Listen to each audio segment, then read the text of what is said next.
एक इंसान जिस वतन में रहता है उस वतन से उसको फितरी मोहब्बत होती है। एक इंसान को चाहिए कि सबसे ज़्यादा वो मोहब्बत अगर किसी से करे तो वो अल्लाह सुब्हानहू व तआला से करे, उसके बाद अल्लाह के रसूल सल्लल्लाहु अलैहि वसल्लम से करे। अल्लाह उसके रसूल की मोहब्बत में किसी की भी मोहब्बत गालिब नहीं आनी चाहिए। यानी एक आदमी अपनी बीवी बाल बच्चों से, दोस्त अहबाब से, रिश्तेदारों से मोहब्बत कर सकता है, करनी भी चाहिए, लेकिन ये मोहब्बत कभी भी अल्लाह उसके रसूल की मोहब्बत पर गालिब नहीं आनी चाहिए। अगर गालिब आ रही है तो फिर हमको और आपको अपने ईमान का जायज़ा लेना चाहिए। इसलिए हर एक मुसलमान अपने आप को इस तरीके से, अपने घर वालों को, अपने अहल वयाल को इस तरीके से तैयार करे कि भाई हम तुमसे मोहब्बत करते हैं और तुम हमसे मोहब्बत करते हैं, लेकिन सबसे ज़्यादा मोहब्बत अगर मुझको और आपको किसी से होनी चाहिए तो अल्लाह उसके रसूल जनाब मोहम्मद रसूलुल्लाह सल्लल्लाहु अलैहि वसल्लम। कि बाज़ लोग आजकल एक इश्काल उठाते हैं मुसलमानों को लेकर, वो ये कि मुसलमान अपने वतन से मोहब्बत नहीं करता है। और कितने अफसोस की बात है कि आज एक मुसलमान को जिनके आबा अजदाद ने, जिनके असलाफ ने इस मुल्क के लिए जान, माल, घर बार, प्रॉपर्टी सब कुछ कुर्बान कर दिया इस मुल्क की आज़ादी के लिए। इस मुल्क की आज़ादी का बिगुल तब बजाया जब लोग सोच भी नहीं रहे थे।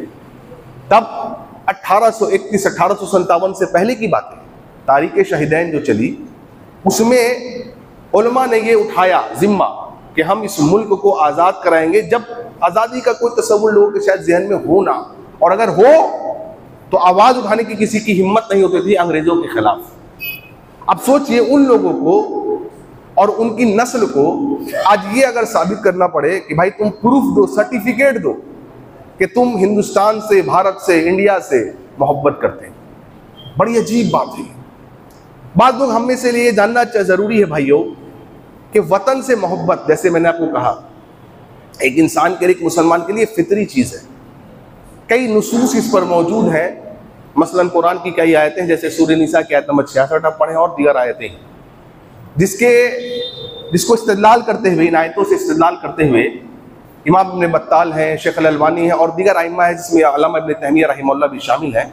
उन्होंने ये कहा है कि एक मुसलमान को अपने वतन से मोहब्बत फितरी तौर पर होनी चाहिए और शरीयत भी इसकी इजाज़त देता है कि शरई अहकाम में से भी एक इंसान को फितरी मोहब्बत हो अपने वतन से। सही बुखारी की हदीस है, हज़रत अनस रज़ियल्लाहु अन्हु कहते हैं कि अल्लाह के रसूल सल्लल्लाहु अलैहि वसल्लम जब भी कभी सफ़र पे जाया करते थे मदीने से बाहर, और जब आप मदीने को लौटते सफ़र से, तो जब आप मदीने की ऊंची ऊंची दीवारों को देखते थे तो अपनी सवारी को तेज कर लेते थे। क्यों भाई? तो इमाम इब्न बत्ताल कहते हैं इस हदीस की शरह में कि इसलिए नबी सल्लल्लाहु अलैहि वसल्लम मदीने की ऊंची दीवारों को देख करके सवारी को तेज करते, क्योंकि उनका वतन मदीना आ गया है, क्योंकि मदीने से फितरती मोहब्बत है।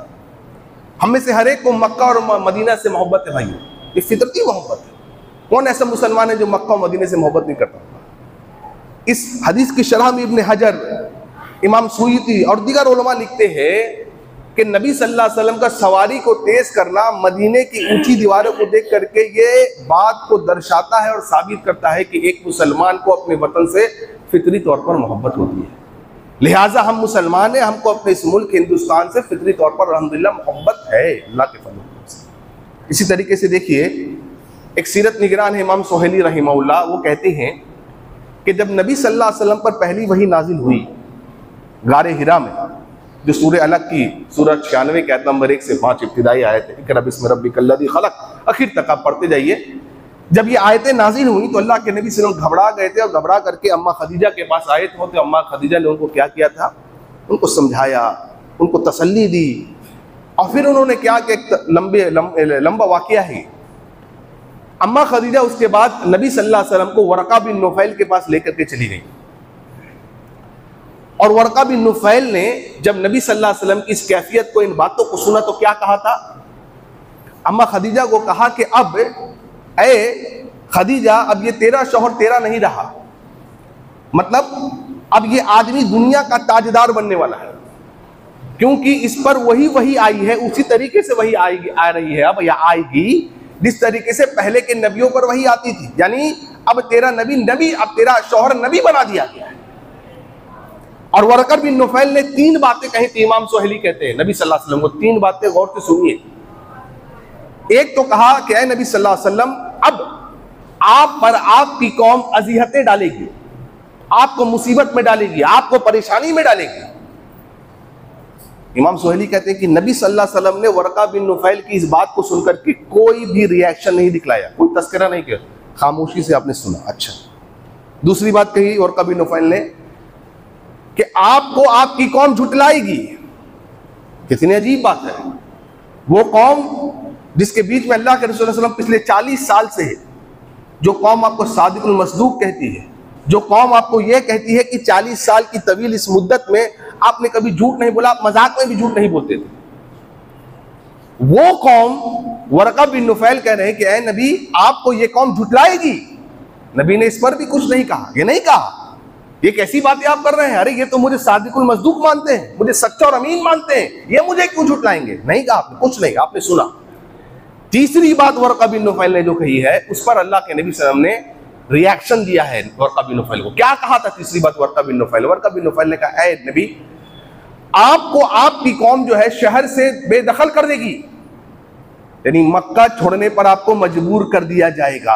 अब जैसे ही ये बात आपने सुनी है नबी सल्लल्लाहु अलैहि वसल्लम ने, अब आपने रिएक्शन दिखला, आपने कहा कि क्या कह रहे हैं आप, ये मेरी कौम, ये हमारे मक्का के लोग मुझे मक्का छोड़ने पर मजबूर कर देंगे? कहा हाँ, आपको मक्का छोड़ने पर मजबूर किया जाएगा। यही अंबिया की तारीख रही है कि जब जब कोई हक बोलने वाला खड़ा होगा अवाम में, उस पर अज़ियतें आएंगी, उस पर परेशानियां आएंगी, उसको झुटलाया जाएगा और हो सकता है कि उसको उसके शहर से बाहर निकाल भी दिया जाए, जैसे आजकल होता भी है।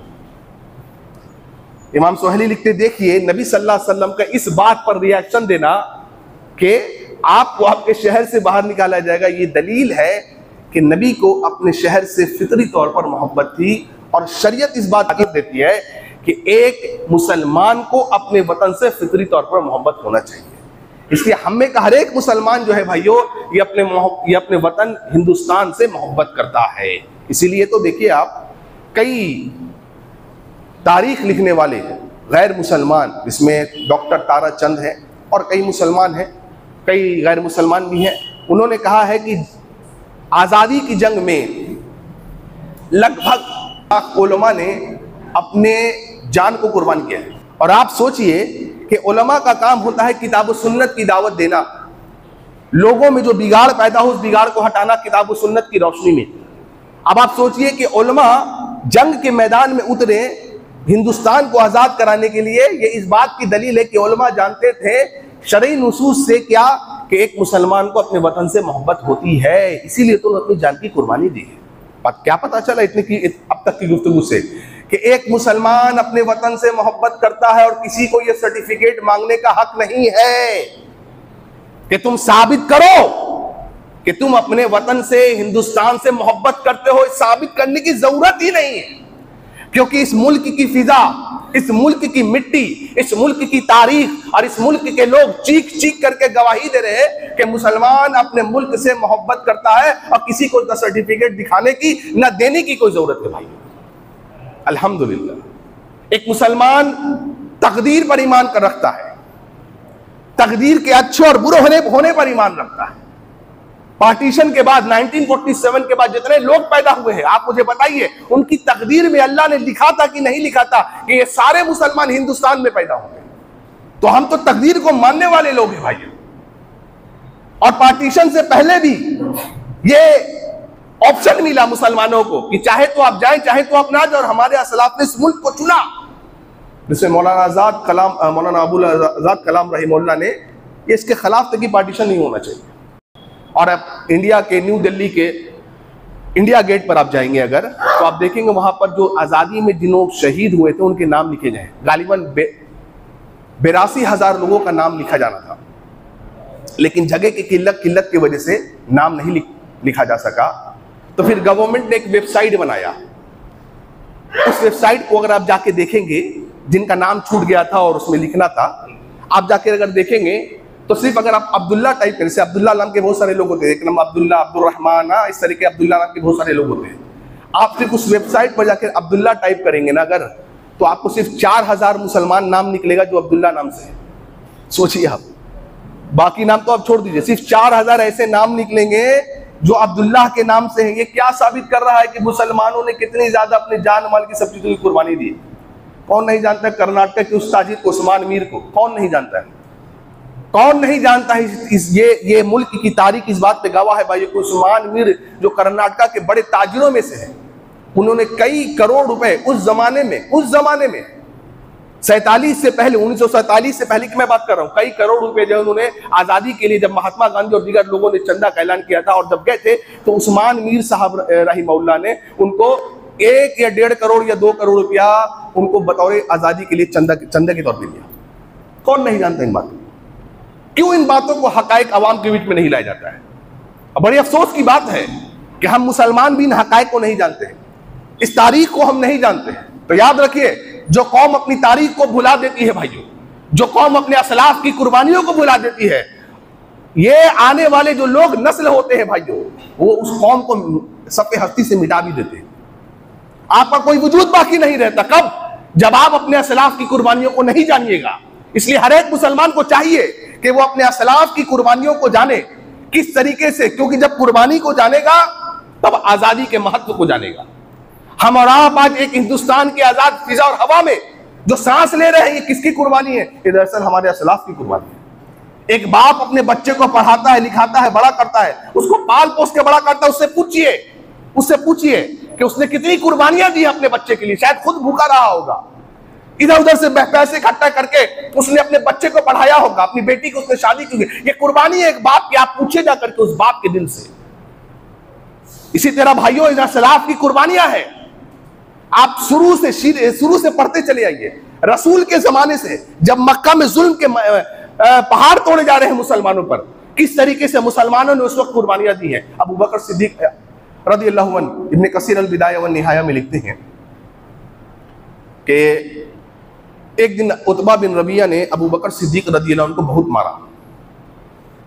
मारा। क्यों मारा? क्या किया था अबू बकर ने? उनका माल छीना था? उनकी जमीन छीनी थी? नहीं। क्या था? कुल ला इलाहा इल्लल्लाह की दावत दे रहे हैं अबू बकर ला इलाहा इल्लल्लाह मोहम्मद रसूलुल्लाह सल्लल्लाहु अलैहि वसल्लम पर ईमान ले आए हैं। यही जुर्म है उनका। उतबा बिन रबिया ने उनको इतना मारा है कि अधमरा कर दिया, बेहोश होकर के गिर गए अबू बकर। कौम के लोग आए, अबू बकर के कौम के लोग आए, उन्होंने अबू बकर को किसी तरीके से लाकर के उनके घर पे छोड़ा। और ये हालत थी, इब्न कसीर कहते हैं ये हालत थी कि शायद अबू बकर अब बचेंगे नहीं, अबू बकर वफात पा जाएंगे। और उनकी कौम में से एक आदमी ने कहा कि अगर आज अबू बकर नहीं बचेंगे तो अल्लाह की कसम हम उतबा बिन रबिया को छोड़ेंगे नहीं। जबकि वो गैर मुसलमान थे और उतबा बिन रबिया भी गैर मुसलमान है, लेकिन चूंकि अबू बकर से मोहब्बत है उनको, कश्मकश में लोग हैं कि अबू बकर को होश आएगा या नहीं आएगा। सिद्दीक अकबर को होश आया है। अल्लाह की कसम पहला जुमला जो अबू बकर सिद्दीक ने निकाले वो कहा, मा फ़अल रसूलुल्लाह सल्लल्लाहु अलैहि वसल्लम। अल्लाह अकबर, कितनी अजीब मोहब्बत है उनकी। यानी खुद इस हाल में नहीं कि चल सके, इस हाल में नहीं कि बैठ सके, जख्म ताजा है, दर्द है जिस्म में। पहला सवाल क्या कर रहे हैं कि मोहम्मद रसूलुल्लाह सल्लल्लाहु अलैहि वसल्लम कैसे है, बताओ। किससे? उससे, वो कौम से जो कौम नबी की मुखालिफत में है। कौम के लोगों ने सुना, कहा अबू बकर बड़े अजीब आदमी हो तुम, हमने तुमको बचा करके लाया और तुम मोहम्मद सल्लल्लाहु अलैहि वसल्लम की बात, उनकी खैरियत पूछते हो। सारे के सारे लोग खफा होकर के चले गए। एक नुक्ता क्या मिला, अगर हक की बात आए कोई खफा हो जाए कोई फर्क नहीं पड़ता है, क्योंकि पेशानियों को देख करके मसाइल नहीं बताए जाते हैं। और जो पेशानियों को देख करके मसाइल बता रहा है वो बिदात और खुराफात को दीन में राइज कर रहा है भाइयों। वो समझे उसका रब जाने। कौम मुखालिफे कहा हम नहीं जानते, चले गए कौम के लोग। क्या आदमी है अबू बकर, बताओ जरा।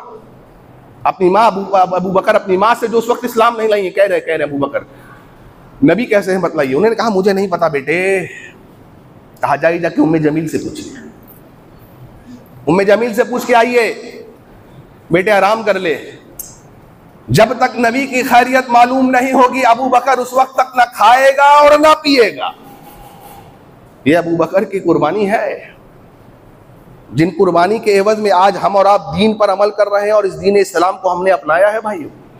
जी उम्मे जमील आई, क्या बात है, कहा मा फ़अल रसूलुल्लाह सल्लल्लाहु अलैहि वसल्लम, बतलाओ मेरे रसूल कैसे सल्लल्लाहु अलैहि वसल्लम। उम्मे जमील ने कहा ठीक है ठीक है, लेकिन अबू बकर सिद्दीक की जो कैफियत देखी उम्मे जमील ने, चीख पड़ी, क्या कहा, अल्लाह ताला उन लोगों का बुरा करे जिन्होंने अबू बकर को इस हाल में ला के रख दिया। अबू बकर क्या कहते हैं अपनी माँ और उम्मे जमील को, मुझे लेके चलो नबी के पास। कहा बेटा तू चल नहीं सकता। कहा कांधे का सहारा दो। अबू बकर दो औरतों के कांधे के सहारे पर किसी तरीके से अपने पैरों को घसीटते हुए जमीन पर नबी करीम सल्लल्लाहु अलैहि वसल्लम के पास पहुंचे। मोहम्मद रसूलुल्लाह सल्लल्लाहु अलैहि वसल्लम ने अपने साथी को देखा, बचपन के यार को देखा, बुलाया करीब, देखा अबू बकर की आंखें झूम उठी, खुश हो गए अबू बकर के मेरे नबी सही सलामत है। नबी करीम सल्लल्लाहु अलैहि वसल्लम की आंखों से आंसू जारी हैं और अल्लाह के रसूल ने अबू बकर को बोसा दिया है। अल्लाह, इस हाल में भी अबू बकर को नबी की फिक्र है भाइयों। इतना मार खा रहे हैं अबू बकर सिर्फ किस लिए, ताकि हमारा दीन जो है हम दीन पर आसानी से अमल कर सके। इसीलिए इब्न तैमिया रहमहुल्लाह ने मिनहाजुस सुन्नाह में लिखा है भाइयों कि उमर इब्न खत्ताब रज़ियल्लाहु अन्हु कहा करते थे कि हम तमाम सहाबा की कुर्बानियां, उनकी नेकियां एक पलड़े में रख दो, या उमर की नेकियां, जिंदगी भर की नेकियां उमर जैसे आदमी की, जिसके मशवरे पे कुरान की आयतें उतरती हैं भाइयों। उस जर्रार आदमी की नेकियों का क्या कहना है, जिसके बारे में रसूल ने कहा कि उमर मैंने तेरे लिए जन्नत में महल देखा है। वो उमर कह रहा है मेरी नेक जिंदगी भर की नेकियों को, उमर के बाल बच्चे की नेकियों को, उमर के खानदान की नेकियों को तराजू के एक पलड़े में रख दे, और अल्लाह की कसम सिद्दीक़ अकबर की कुर्बानियों को एक पलड़े में रख दे, उनकी नेकियों को एक पलड़े में रख दे। कहते हैं वल्लाही अल्लाह की कसम है, अबू बकर की एक रात की नेकियां उमर की जिंदगी भर की नेकियों पर गालिब आ जाएंगी। यह मुकाम है अबू बकर का सिद्दीक रज़ियल्लाहु अन्हु वरदा। इनकी कुर्बानियां हैं भाइयों, कई कुर्बानियों में से एक कुर्बानियां हैं जिसकी वजह से ये दीन महफूज तौर पर आज मेरे और आपके सामने पहुंचा। कि अल्लाह ने क्या कहा, वला नब्लुवन्नकुम बिशैइन मिनल खौफि वल जुई व नक्सिम मिनल अम्वालि वल अनफुसि वस समरात व बश्शिरिस साबिरीन अल्लज़ीना इज़ा असाबतहुम मुसीबा क़ालू इन्ना लिल्लाहि व इन्ना इलैहि राजिऊन। अल्लाह ने कहा हम तुमको आजमाएंगे मुसलमानों, आजमाइशों की पहाड़ तुम टूटेगी तुम पर, भूख से आजमाए जाओगे, भूख और प्यास से, तुम्हारे जान से हम तुमको आजमाएंगे, तुमको जान देना पड़ेगा, तुम बीमारी में मुब्तला हो जाओगे, हम तुमको आजमाएंगे, भूख से, प्यास से, जान से, माल से तुमको माल देना होगा दीन के लिए, माल को निकालना होगा, जेब को जरा हल्का करना होगा, और फलों की कमी से हम तुमको आजमाएंगे। कयामत की सुबह तक तुम आजमाए जाओगे। क्यों? अल्लाह ताला परख ले, तुमको जान ले कि मोमिन कौन है, मुनाफिक कौन है, कौन अपने ईमान का सौदा कर लेता है, कौन कुर्सी और मिनिस्टर को देख करके फतवे इस तरह बताता है कि मिनिस्टर साहब ने कहा है, मिनिस्टर साहब नाराज ना हो जाए, मोहल्ले का चौधरी नाराज ना हो जाए, मोहल्ले का बड़ा नाराज ना हो जाए। इस तरीके से देख करके अल्लाह तुमको आजमाएगा, जान से, भूख से, माल से, प्यास से, मालो दौलत से मेरे भाई, और फलों की कमी से। क्यों? अल्लाह जरा परख तो ले। और अल्लाह ने क्या कहा, सब्र करने वालों के लिए, मतलब जब ये आजमाइशें तुम पर आएंगी और तुमने सब्र कर लिया, अल्लाह के लिए तुमने सब्र कर लिया ना, अल्लाह कहता है ऐसे लोगों के लिए खुशखबरी है। अल्लाहु अकबर, क्या खुशखबरी है भाई ऐसे लोगों के लिए। ऐसे लोगों के लिए अल्लाह ने उस जन्नत को तैयार रखा है जिसको किसी आंख ने नहीं देखा, कोई आदमी तसव्वुर नहीं कर सकता उस जन्नत का। ऐसे लोगों के लिए खुशखबरी। और जब भी कोई मुसीबत आती है वो क्या कहते हैं, कालू इन्ना लिल्लाहि व इन्ना इलैहि राजिऊन, हम अल्लाह के तरफ से आए थे और अल्लाह के तरफ पलट के जाने वाले, हमारा रब अल्लाह है, हम किसी से नहीं डरते सिवाय, है इतना सीना मजबूत, हम किसी से नहीं डरते सिवाय अल्लाह के। ये सीने में बेखौफी, लोगों की बेखौफी कैसे पैदा होती है? जब एक इंसान अल्लाह से कुर्बत इख्तियार करता है, जब एक इंसान अल्लाह का कुर्ब हासिल करता है, जब एक इंसान अल्लाह के करीब हो जाता है फराइज से, नवाफिल से, अल्लाह की इताअत करके। मसला क्या, आज अल्लाह का डर हमारे यहाँ नहीं है, लेकिन मोहल्ले का डर पूरा है अपने सीने में। कौन क्या कह देगा, कौन कब क्या कर देगा। क्यों ऐसा है? क्यों मुसलमान नहीं जानता कि एक पत्ता भी अगर हिलता है तो अल्लाह की मर्जी से हिलता है, एक पत्ता भी अगर दरख्त से गिरता है तो अल्लाह की मर्जी से गिरता है, एक पत्ता अगर दरख्त को लगता है तो अल्लाह के मर्जी से लगता है। मुसलमान नहीं जानता ये बात, जानता है साहब, लेकिन ये दिल में गैरों का डर बहुत ज्यादा है साहब। फुला आदमी मिनिस्टर बन गया है, कुर्सी पर बैठ गया है, उससे ज्यादा डरता है अल्लाह के बिल मुकाबिल। जी क्या होगा, क्या होगा, क्या मौत से डरना क्यों भाई इतना? नहीं मरेंगे क्या मरा, लेकिन उससे ज्यादा डर है, अल्लाह से डर कम है। वो भूल गया कि मोहम्मद रसूलुल्लाह ने फरमाया था कि अल्लाह की 2 उंगलियों में, क्या पता चला अल्लाह की उंगलियां भी, अल्लाह के हाथ भी हैं। अल्लाह के 2 उंगलियों के बीच में सबके दिल है। सबके दिल से मत समझे आप, दुनिया में जो कोई भी पैदा होगा कयामत की सुबह तक सबके सब इब्ने आदम है, सबके दिल अल्लाह के 2 उंगलियों के बीच में। अल्लाह जिधर चाहे उसके दिल को उधर फेर दे। इसलिए रसूल अकरम सल्लल्लाहु अलैहि वसल्लम क्या दुआ करते, या मुक़ल्लिबल क़ुलूब सब्बित क़ल्बी अला दीनिक, ऐ दिलों को फेरने वाले मेरे दिल को दीन पर, इस्लाम पर जमाए रख। कोई पता नहीं कब कौन फिर जाएगा भाई, ये कोई नहीं जानता है, कोई नहीं जानता है भाई। काला पानी एक किताब है, काला पानी जब मुसलमानों को सजा दी गई ना, पढ़िए, अगर 10 मौका मिले, चाहत हो पढ़ना चाहिए, हर मुसलमान को चाहिए पढ़ना। उनके मौलाना जाफर थानेश्वरी कहते हैं कि रमज़ान के मेरे रोज़े छूट गए, अंग्रेज़ों ने जेल में बंद रखा था, बहुत सख्तियाँ की, रमज़ान के रोज़े छूट गए, तो बाद रमज़ान मैंने उन रोज़ों को मुकम्मल करना चाहा। कहते हैं कि कैप्टन टाई ने मुझे अपने घर पे बुलाया था, बहुत मारा, बहुत पीटा, एक लंबी दास्ता है अभी, काला पानी पढ़िए, सुनिए लोगों से, उलमा से सुनिए, बहुत मारा, बहुत पीटा। और जानते क्या करते थे, सख्त गर्मी के मौसम में कंबल का कुर्ता पहना दिया जाता था। है कोई हमें कैसा? अल्लाह ना करे किसी पर ये मुसीबतें भी आए, अल्लाह ना करे। हम लोग बहुत कमज़ोर लोग हैं भाई, याद रखिएगा। हमको अल्लाह से दुआ करनी चाहिए, अल्लाह हमारा ईमान भी बहुत कमज़ोर है, हमारे अमाल भी बहुत गिने चुने हैं, finger tips you can count. तो दुआ करना चाहिए, अल्लाह हमें तो ऐसी आजमाइशें आई भी ना अल्लाह, हम तो तुरंत पीछे पलट जाएंगे। कंबल का कुर्ता पहनाया जाता सख्त गर्मी में। कहते हैं मार पीट के, जब मैं रोजे की हालत में मुझे मारा गया है, मैं जब बाहर निकला है ऊना में, तो मैंने पेड़ के पत्तों को तोड़ा है, उसको चिबा करके मैंने इफ्तार किया है। अल्लाह, ये उनकी कुर्बानियां हैं भाई। और कई उस किताब को पढ़िए आप, अल्लाह अकबर, कितनी कुर्बानियां हैं, कितनी कुर्बानियां एक औरत ने दी है भाई वो दीन के लिए। औरत तो बहुत नाजुक होती है, कहा जाता है फिजिकली। हाँ, सैयद सुमैया को चीर दिया गया ना बीच से, कितनी अजीहतें सही हज़रत सुमैया ने रज़ियल्लाहु अन्हा।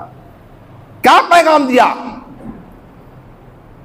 मर्दों को, क्या पैगाम दिया भाई साहब?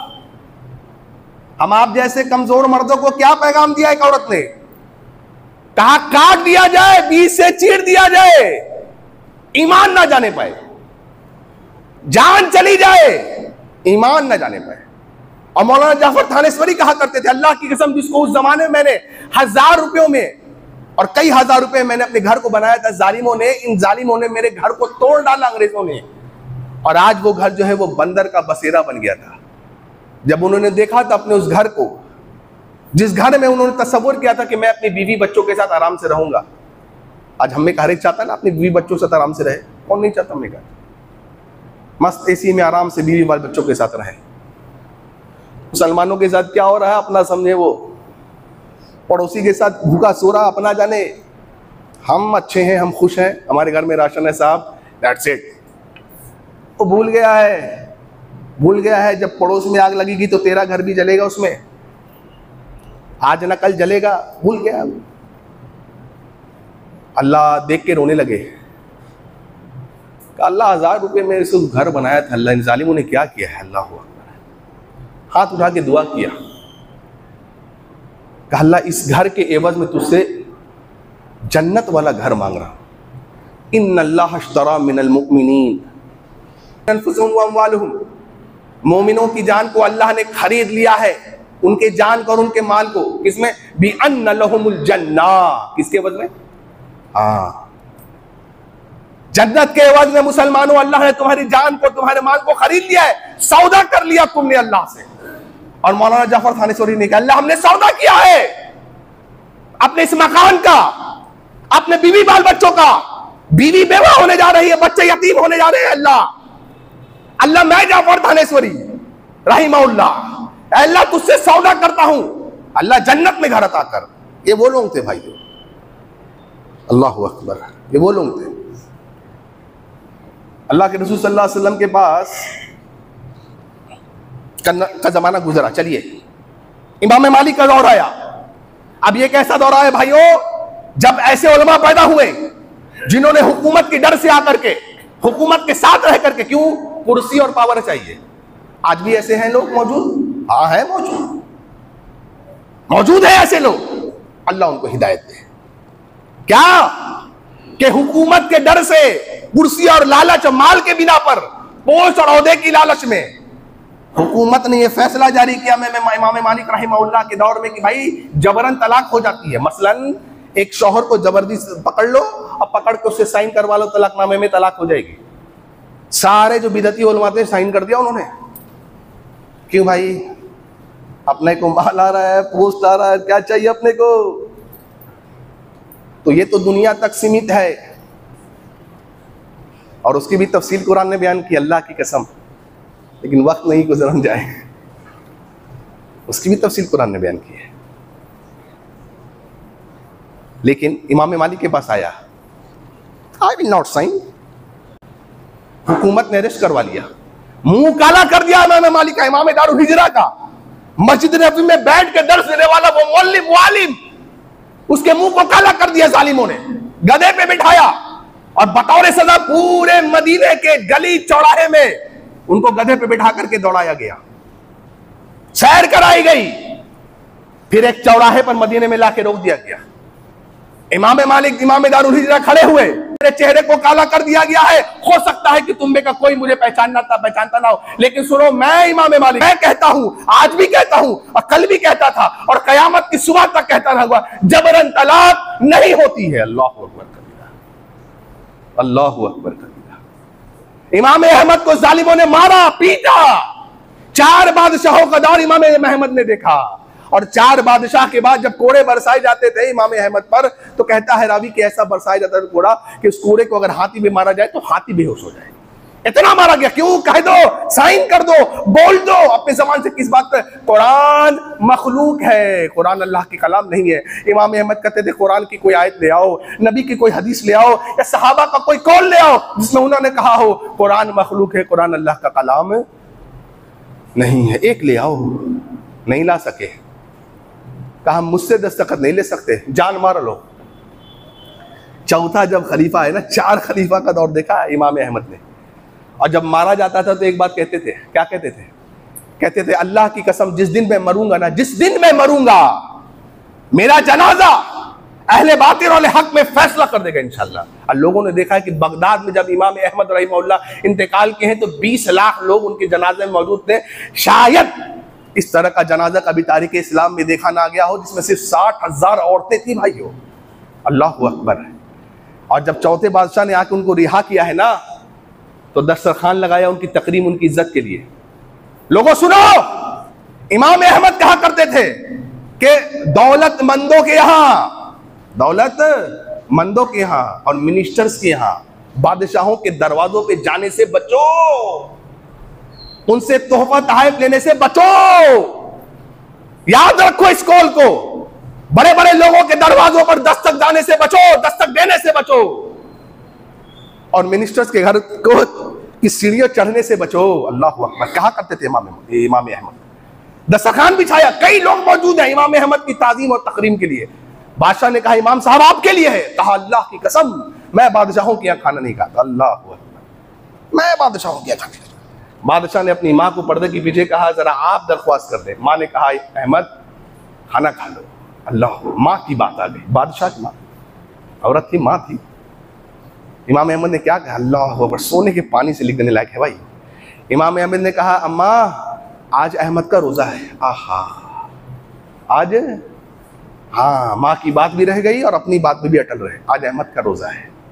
ये कुर्बानियाँ हैं भाइयों सलाफ की। नबी के पास एक सहाबी आए, कहा भूखा हूँ।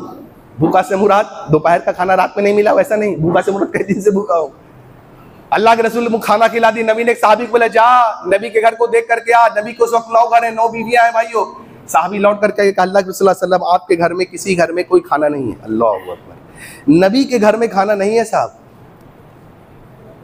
आज हमारे आपके घर में महीने 6 महीने साल भर का राशन तो होगा, कोई ऐसा है जो नहीं होगा? लेकिन नाशुक्री फिर भी कितनी आज। क्यों ऐसा है, क्यों ऐसा है? नबी के वक्त के घर पर जिसके लिए अल्लाह ऊंट का पहाड़ सोने के लिए बना दे, उसके घर में खाना नहीं है। नबी ने सहाबा को कहा, तुम में का कौन है जो मेरे मेहमान को खाना खिलाए? कोई डर से नहीं बोला, क्योंकि सबके पास नहीं है, और अगर है भी तो मुख्तसर है। कैसे खुद को खिला दे सहाबा को, दूसरे को? एक सहाबी अबू तलहा खड़े हुए, कहा अल्लाह रसूल मैं खिलाऊंगा, चल चलो चलो। नबी ने कहा जाओ ले जाओ ले जाओ मेरे साहबी। आए हाय, अल्लाह अकबर। अबू तलहा आए घर पे, लेकिन बीवी को कहा सुनो नबी का मेहमान आया है, खाना है। अल्लाह अकबर। बीवी ने क्या कहा, ना मेरे लिए ना आपके लिए, बल्कि थोड़ा सा खाना है बच्चों के लिए। आज की औरत होती क्या कहती, आज का मर्द होता तो क्या करता? औरत तो आज का मर्द तो ले ही नहीं जाता।